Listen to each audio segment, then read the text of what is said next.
Hello, I am Alex Lowery, and this is my guest service encounter presentation for Dr. Mauro Palmero's hospitality management course.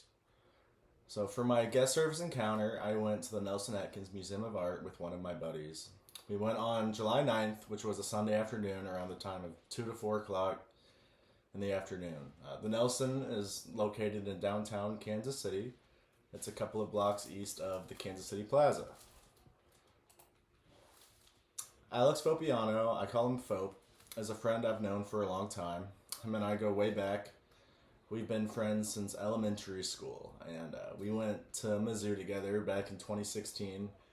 Now, he graduated in 2021, and since then, he's landed some big time jobs right off the bat in KC, but he wanted to go back and get some more certificates. So he actually just graduated from Google's coding and app development program. But to make time for that, he fell back onto the service industry to make things work better for himself. And as a result, folks become really involved in Kansas City's downtown service industry. He works in the service industry in the Kansas City Crossroads and in the Kansas City Plaza. And those are pretty much two of the most prominent places to go out in downtown Kansas City. So, it helped make Fope be a great companion to tour the Nelson with. Through the lens of a hospitality management point of view, he had a pretty good idea of what was happening. So for accessibility, Fope was also a great candidate to go with because his apartment complex is right across the street from the Nelson. So his place it made for an easy gathering point to begin our trip. And the trees you can see on the left side of the picture, that's actually a shaded walking path that leads directly to Fope's apartment. So it was super convenient, and it was also wheelchair accessible. I will say underneath those trees on the side that there's a putt-putt golf course. And it was pretty busy. There were maybe 50 people playing putt-putt when we walked by. But because we walked from the south, I never got to see the parking garage facility directly because it was on the north side. So it was on the other side of the museum. So this right here is the info desk. So right as we walked in, a greeter met us at the door and directed us to the info desk to check in, which was pretty nice. I mean, right away, you couldn't miss them. And the info desk had the Smartify app. You can see in that TV behind there. They had it advertised, mounted behind the info desk, and that was pretty cool. On top of that, there was no entry fee. I expected to be asked for like a donation, and the front desk attendant never asked for one. The front desk attendant also didn't promote a way to give feedback on our visit, which was something I was expecting. I mean, the Nelson's kind of like top of the line, so I expected to be able to provide feedback on something more than a Google review. But the only thing we got was a bright orange wristband, and otherwise, they just asked for some basic info. Now, right behind the camera of this picture is the entrance from the parking garage attached to the Nelson. So it's almost identical to the way we came in. But like I said, we didn't get to see it, but it would have been just as straightforward as an entrance as the South Lawn provided us walking into the Nelson. So in almost every gallery and hallway of the Nelson Atkins Museum, there's a curator or a guest attendant or some employee, and it made it really easy to ask for directions. Every time that, it's kind of a maze in there, and we were like, we want to see the European arts. They're up here. We want to go see the Japanese and the Indian works. They're down here. And these people, they knew it left and right. So it was really easy. Like, Fope wanted to see the European galleries. He spent a semester abroad over in Rome, Italy. And so they knew the way around. They knew how to get us to go where we wanted to see, and they just really made the experience smoother for us to get around the labyrinth of the Nelson.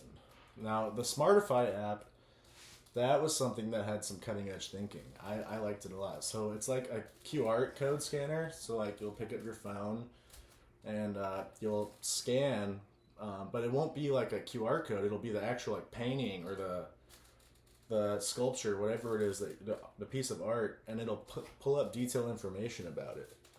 So we liked it. It was pretty intriguing to like further the conversation, but it also sort of felt wrong to be looking at our phones the whole time. Like, there's a Van Gogh or a Monet right up in front of us, and we're reading about it on our phone. Like, we were like, why can't we just sit and appreciate? So we didn't really make full use of the Smartify app, but it was if you go back and you know what you're looking for, it's a great way to learn more.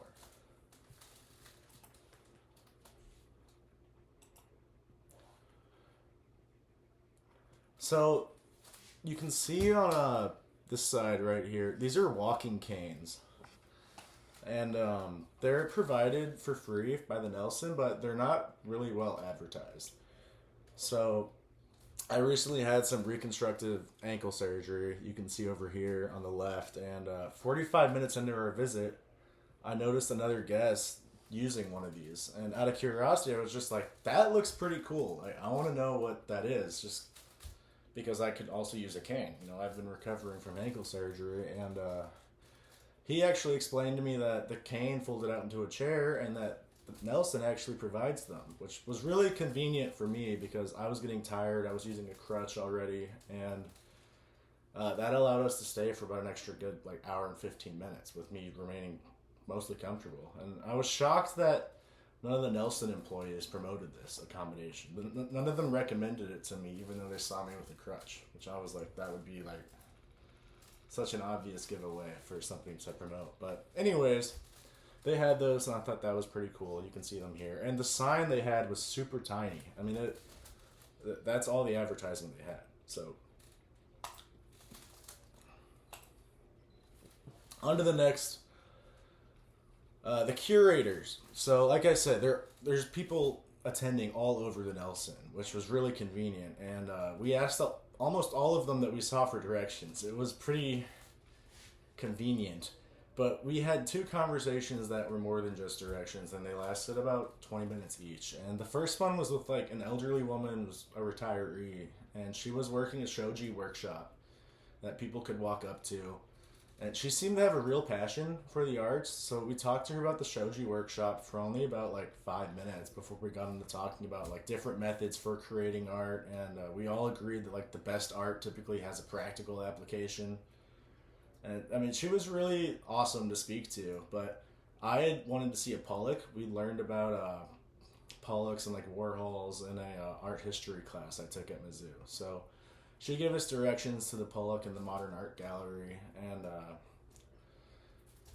down there, we spoke, in the Modern Art Gallery, we spoke to an Armenian art student. And she also had a real passion for the arts, and she was really knowledgeable. She pointed out the wolf and this Pollock. If you can see right here, those are the ears to it, and that's the snout going down. And out of all this chaos, there's a wolf going down there. But, this art gallery, it wasn't very clear what was going on. So the shoji workshop curator, she gave us directions to the Pollock, and she also told us that her favorite painting in the gallery was this one that was just a black square. And I'm all for having an open mind, but it almost seemed pretentious that, and the same gallery is a Pollock and this modern art twist of iron galloping up. And I don't know, they had crazy stuff down there, and she recommended this black canvas.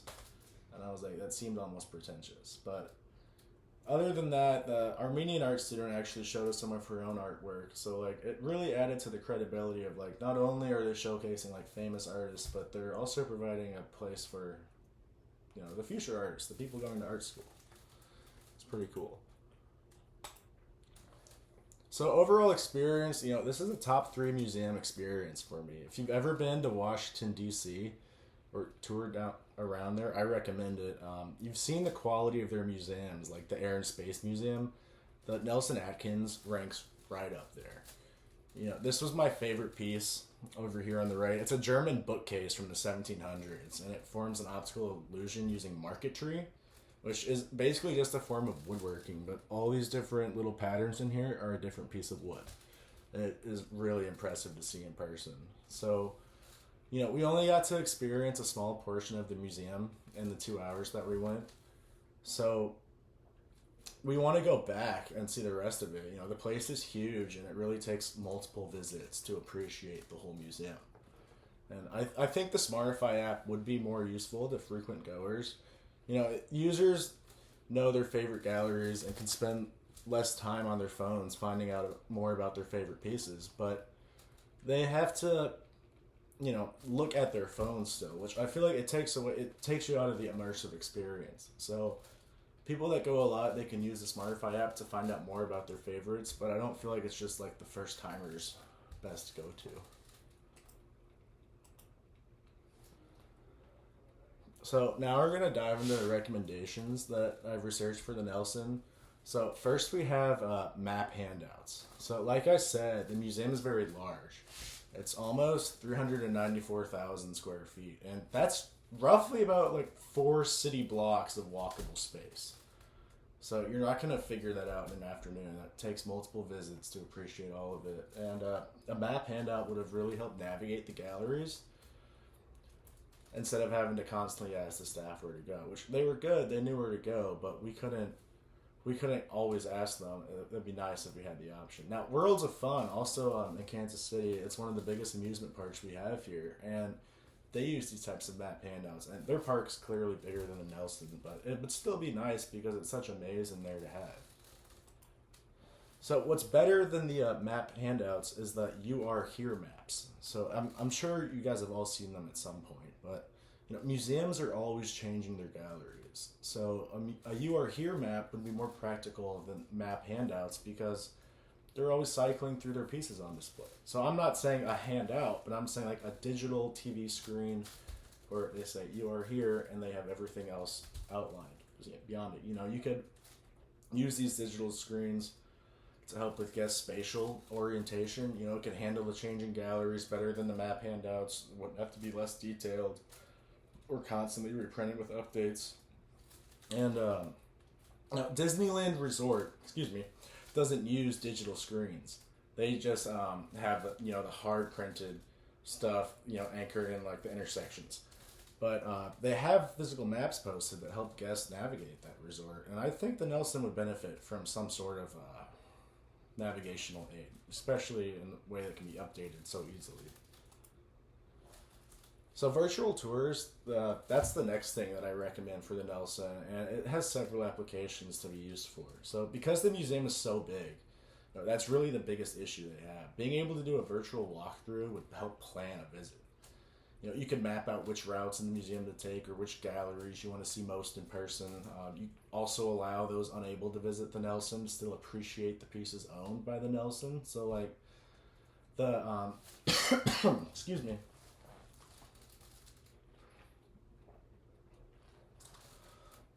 So the British Museum in London, they have virtual tours. And these virtual tours, they help people plan visits. They say that those who use the virtual tour beforehand help see more of the museum more efficiently. They get more out of their visit. And that would be really helpful for the Nelson because there's just so much to see that, if you don't have a clear plan, you're going to be going in a spider web the whole way, just wheel and spoke going back and forth. So it's helpful to be able to know where you want to see. Like I wanted to see the Pollock, so that was on the last part of the trip we went to because we just went all over places that interested us. So the next recommendation is improve the visibility of those walking canes that fold into chairs. So yeah, that's a brilliant accommodation for guests, for me especially, and it's not well advertised. That space in the lobby where the info desk was, they had no information about their existence and they weren't promoted. And given that I had a crutch that I was using, I was surprised that no employees recommended this amenity to us. The stations they were at, you saw earlier, they had the tiniest signs posted. And for a great example, in Kansas City, the first museum I went to after my ankle surgery was the Harry S. Truman Museum, and that's the presidential museum. And they had a separate entrance that had an attendant with wheelchairs ready to be used, and they had a handicap parking lot next to that entrance, separate from the general parking, right up next to the building. Those inclusive accommodations for disabilities was a primary concern for the Harry S. Truman Museum, and I was, fresh out of ankle surgery, so I was grateful, and it should be used as an example for improvements to the Nelson Atkins Museum of Art.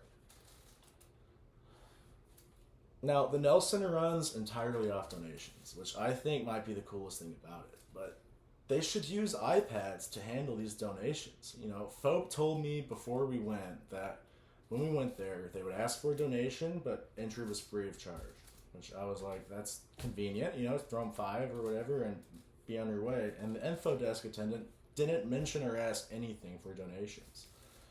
And so when we, hit the info desk and then we turned around, the only opportunity for donations we saw was like one of those old school like clear boxes, and it had a little slit in the top, and there was like maybe 10 bills in there, and it didn't really seem like I would go out of my way to donate for that. But in Starbucks, like they do it at Starbucks with an iPad.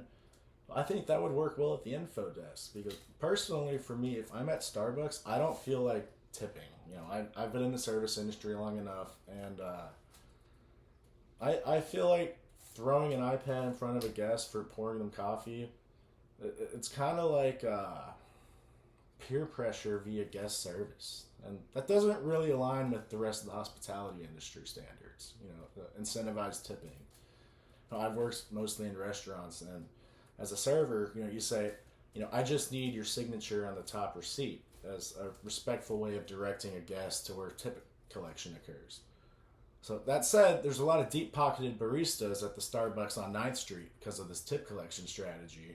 But if the info desk at the Nelson offered me an iPad to easily donate on, I'd feel way more obligated than I would at Starbucks, considering how impressive the space is just from what can be seen walking into the building. Now, the Nelson should offer a convenient way to reflect on the guest experience. One second.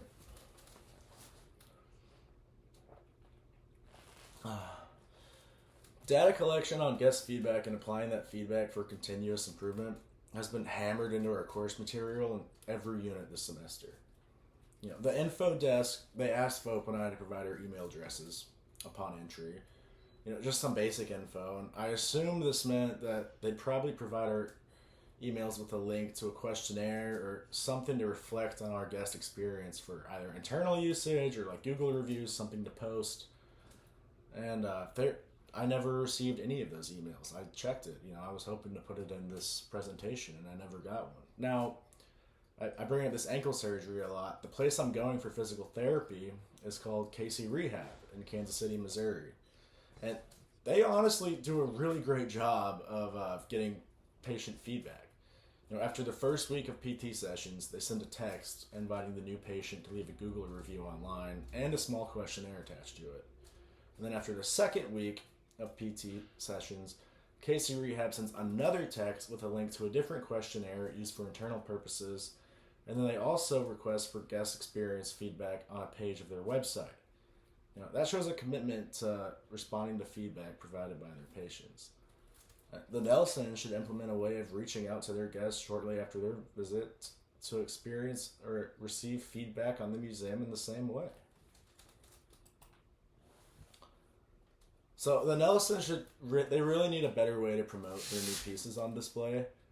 Fope and I spoke to the curators walking around whenever we had any questions, and we had a lot of them. And they knew a lot, and they told us everything we needed to know. But when they mentioned they only had certain pieces on display instead of others currently, we wish there was a directory or some sort of way to tell when pieces were put on display. There was only one Pollock on display, which we would have liked to be able to compare it with the pieces that replaced its spot in the gallery, but we didn't even know which ones were replacing the Pollocks. So it would definitely help to be able to know where the new pieces are and why they're there. Now, Applebee's uses the promotion of new menu items to upsell their products. My first job was at Applebee's when I was just 16 years old, and the menu still said chicken fajitas were new back in 2013. Now, I'm not sure why they don't update it. It's got to be a marketing strategy. But the menu items labeled new were some of the best sellers, and they were some of the pricier items on the menu. Now, it obviously helps sell, whatever the reason. So if the Nelson promoted their new display pieces, then their guest experience would most likely be improved. So I I am recommending background music, which is kind of a controversial topic for an art museum because you're supposed to use your eyes whenever you're at an art museum, and music uses your ears. Now, I get the point is to focus on and appreciate the art, but realistically, the lack of background music means the only sounds you get to listen to are that of children running around. Now, I think it would help if there was themed music from the cultures on display in each gallery. It would make for a more immersive guest experience. Japanese music playing in the Japanese section, Indian music in the Indian section. It would just be so easy to add a bit of depth to the acoustic elements of the galleries. Now, the Museum of Modern Art in New York does this, and it would serve as a pretty good example to the Nelson to follow in their footsteps. They play music relevant to the pieces on display, specifically the cultural music of the time and place the displayed pieces were created. So the Nelsons should include more interactive exhibits into their galleries. A lot of people have brought their kids to the Nelsons, specifically on the day Fope and I visited. Excuse me. And having something for these kids to interact with would help draw their attention and engage them. The Tech Interactive in San Jose, they do this with new cutting edge technologies. When VR came out, they were the first ones to say, put on this mask and see what VR looks like. They know how to engage their guests with interactive exhibits. Now, I think a better example, because it's art, is for the Nelson, they should follow the Harry S. Truman Museum I mentioned earlier. So I visited there, and they had a Cold War simulator that lets up to 6 people play as politicians, spies, and government agencies. And my entire family got to participate. It really helped engage and understand our understanding of the things involved with the Cold War. Now, I'm not saying have a Cold War segment in the Nelson, but if you had a Monet and you said try to draw this landscape using the methods Monet used, and you had a stick and poke thing on, say, like a pen and an iPad, that would be cool to engage and practice the methodology that the artist used to create the pieces you're looking at. I think that would be really cool, and Nelson would benefit from that. Now, the rotation of galleries, the Nelson needs to provide a way for guests to see what their planned future exhibits will have on display. It helps give an idea of what's to come. Movie theaters use this. They say, our upcoming movies are this, this, and this. The Tom Cruise movie came out, Mission Impossible, this summer. Indiana Jones, the very last one ever, comes out this summer. Got to see it. I am guilty on that. I need to go see it. The new Transformers came out this summer. And AMC theaters, my local theater, they have all of these advertised. And so we knew when the release dates were and we could go. Now, the Nelson would benefit from this. It'd be nice to know earlier than an hour and 50 minutes into the visit that only one Pollock was up for display. When we asked about the Pollocks, we were told they only had one on display currently, and we wish we would have known that in advance so we didn't wait all day to just get disappointed. Now, the Guggenheim Museum, a museum in New York City, they have a page on their website dedicated to upcoming exhibits. Their website advertises the planned upcoming exhibits until October of this year. So it's only about 3 months, a 3-month window into the future, but that's pretty good in my opinion. The Nelson should adopt this way of promoting their rotating galleries. It doesn't have to be years into advance, but you came here today, here's what's going to be on next week and next month. And I think that would really get a good return on visiting guests and provide a more inclusive environment for the people that continue to come. Now, in conclusion, all of these recommendations would be great for the Nelson, but even without them, the Nelson is a top-tier museum. They provide a guest experience and that is great and leave guests wanting more. Case in point, Fope and I have plans to go back the first week of August to see more exhibits. I'm in Panama City Beach right now, and the week I get back, we're going right back to the exhibit. So the hardest part of this project was really finding recommendations for the Nelson to improve upon. They really delivered a 10 out of 10 guest service experience, and yes, these recommendations could improve the experience, but only by a little bit. Overall, it was as good as it should and could be.